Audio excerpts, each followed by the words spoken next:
भक्ति की चर्चा चल रही है। अब किसी ने पूछा जी भक्ति तक पहुंचेंगे कैसे? बोले भक्ति तक पहुंचने का जो एक वाया रास्ता है वो है सेवा।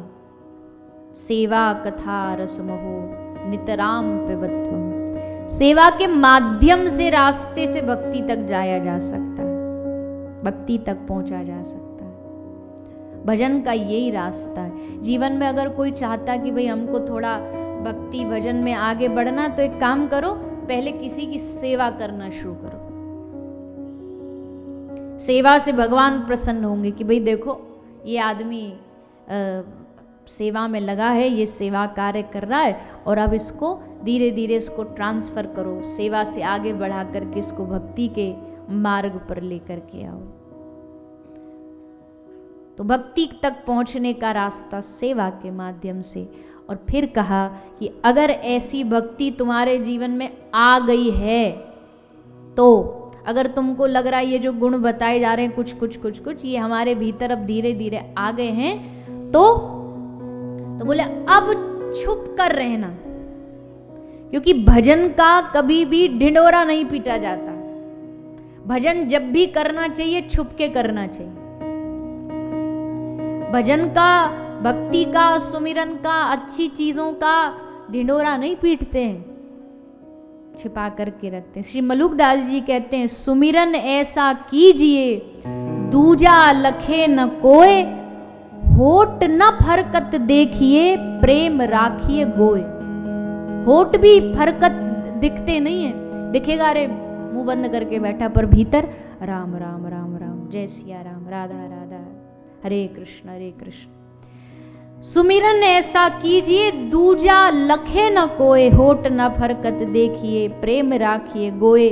जो तेरे घट प्रेम है तो कही कही काहि जनाऊं, जो तेरे घट प्रेम है तो कही कही काहि जनाऊं।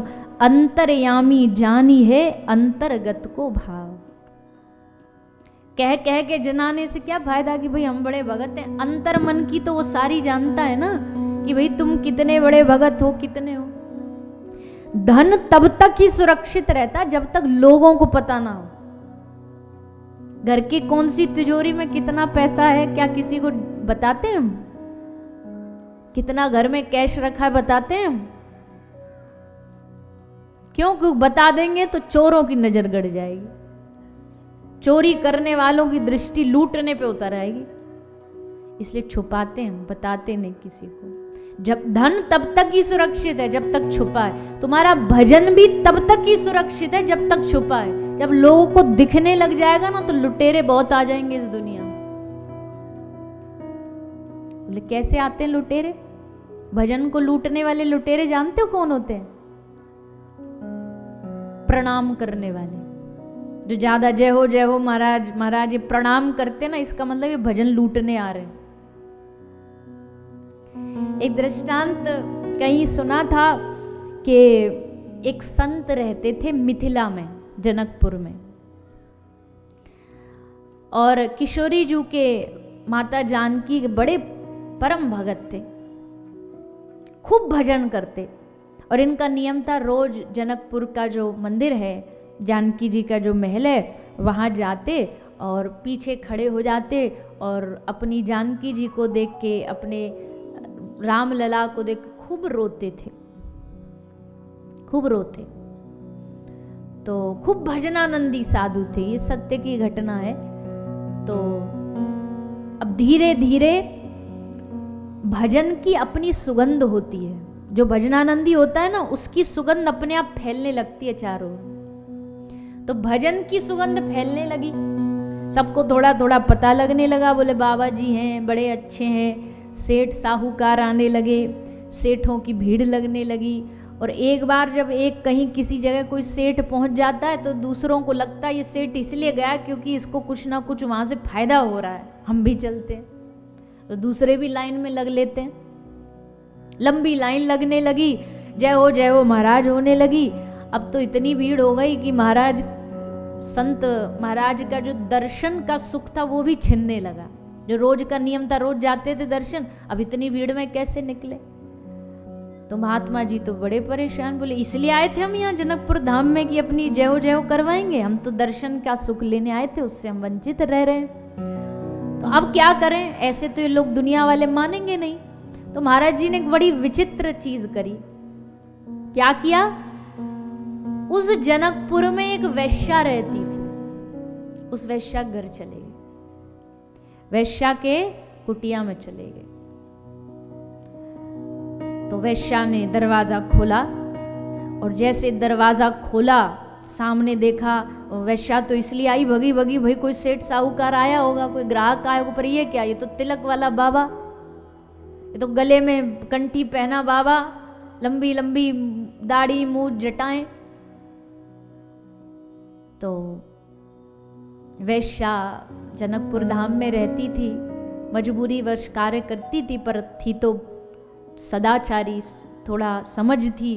तो हाथ जोड़ के बोला, बाबा जी आप मेरे दरवाजे, लोग क्या कहेंगे, लोग देख लेंगे तो अनर्थ हो जाएगा। बाबा जी ने हाथ जोड़ के कहा कि माता यही तो चाहता हूं, लोग देख ले।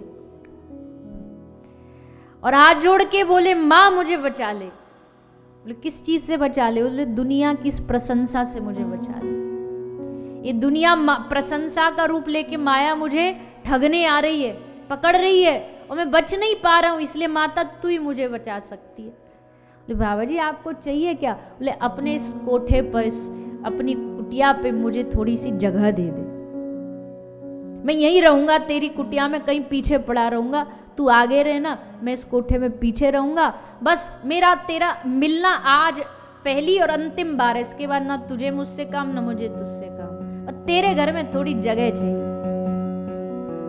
वैश्या बोली, अरे महाराज जी आप क्या, आपका घर आप जहाँ रहो। तो महाराज वहाँ रहने लगे, और दाढ़ी मूछ सब कटवा ली, और एकदम राजसी वेश, मुंह में पान, हाथ में वो चांदी वांदी की छड़ी लेके एकदम राजशाही ठाट बन गए। और जब अगले दिन गए जनकपुर में, जानकी धाम में दर्शन, ऐसे ही निकल के गए वैश्या घर से। तो महाराज अब देखो, अच्छी बातों को फैलने में ज़्यादा समय लगता है, पर बुरी बात तो ऐसे फैलती है आग की तरह, तुरंत फैल जाती है।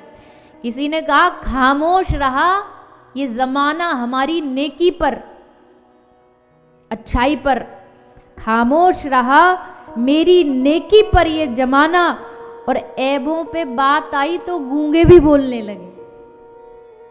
जब बुराइयों की बात आती है ना, तो जिनके मुंह में जुबान नहीं होती उनके मुंह पे भी आ जाती है जुबान, वो भी बोलने लग जाते हैं। बुराई बड़ी जल्दी फैलती है। अब तो वही सेठ जो हाथ जोड़ के आते थे प्रणाम करने, एक दूसरे में काना पूछे, अरे राम राम राम, महाराज जी देखो क्या बन गए, अरे वैश्या कोठे से आए, छी छी छी, राम राम, अनर्थ हो गया, बाबा तो बिगड़ गया। सबने आना जाना बंद कर दिया, और महाराज जी का काम सफल हो गया। महाराज जी बोले यही तो चाहते थे हम।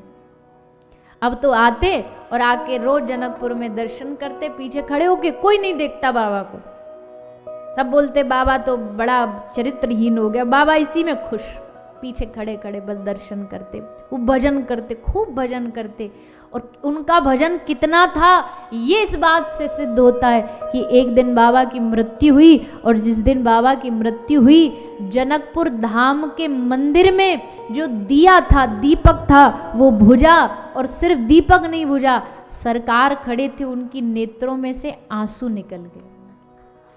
पर पुजारी जी जो थे वो देख रहे हैं तो भगवान वियोग में रो रहे हैं। बोले क्यों? अब मेरे भक्त का दर्शन नहीं होगा, रोज आता था यहाँ दर्शन देने, अब दर्शन नहीं होगा। तो देखो संत महापुरुष अपनी भक्ति को छुपाने के लिए कैसे कैसे काम करते। एक हमें भजन पूजा कुछ है नहीं, अभी कमाई कुछ है नहीं कि पहले से उसका प्रदर्शन करना चालू कर देते।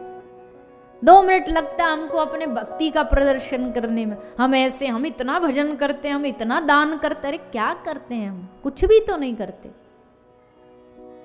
पहले कमा तो लो ढंग से, तब तो प्रदर्शन कर पाएंगे। नहीं तो ये लुटेरे, लुटेरे मतलब ये जो प्रशंसक होते हैं, जय हो करने वाले, लूट ले जाते हैं थोड़े बहुत सत्कर्म जो किए हैं, इनको लूट लिया जाता। इसलिए सावधानी जरूरी है। भक्ति जितनी हो सके छुप करके करनी चाहिए, सत्कर्म जितना हो सके छुपा के करना चाहिए। भक्ति में छुपाव